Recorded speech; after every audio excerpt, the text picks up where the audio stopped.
How can a man be righteous in the sight of God? Hugely important question. One of the most important questions we can ask. Without getting into all the complexity and all of the theology, because I love you and I'm a pastor and I'm a Bible teacher, I drew you a picture. So I'll show you. Here it is. This is it, right? Here it is, all boiled down to one picture. Okay, you're on the left. You are unrighteous. You could say it. You are unrighteous. Raise your hand if you're unrighteous. Okay? If you didn't raise your hand, you're the most unrighteous of all. Okay? You are, and I raised both my hands. Okay? I'm unrighteous too. So you are unrighteous. Over here is Jesus. He is righteous. That's why we put a crown on him. Yay, Jesus. All right? So, now working with Luke. Now Luke wrote Luke and Acts. And then the other man who contributes the majority of the New Testament is a man named Paul. Paul originally was Saul, very much devoted to works righteousness.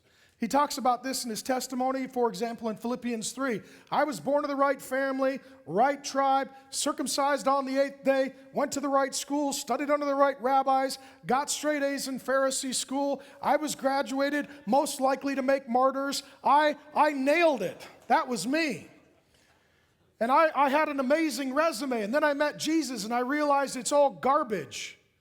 And righteousness is not something I work for. It's something that he gives as a gift. And so then Saul becomes Paul, and he goes on to write much of the New Testament. His traveling companion, his close buddy, his near and dear friend, and I think his personal physician is Luke.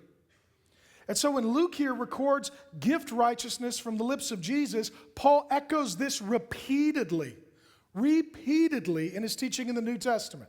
I'll give you one place that is my favorite verse, perhaps, in the whole Bible. 2 Corinthians 5:21.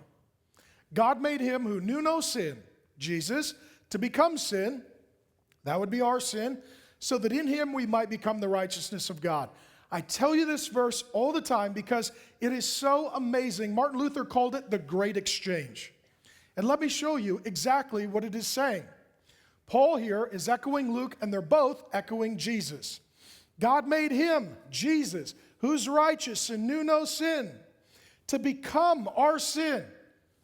To become our sin, so that in him we might become the righteousness of God.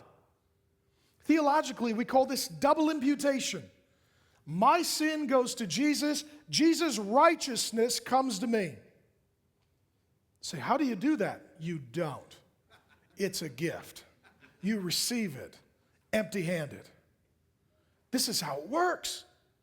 This is where Christianity is not another religion. This is where Christianity is not another punch list of do's and don'ts to receive a declaration of righteousness in the sight of God. This is altogether different, and it's really good news. And I really like teaching this, and I really get excited about it, and we really will forget it. And so someday I will tell you again.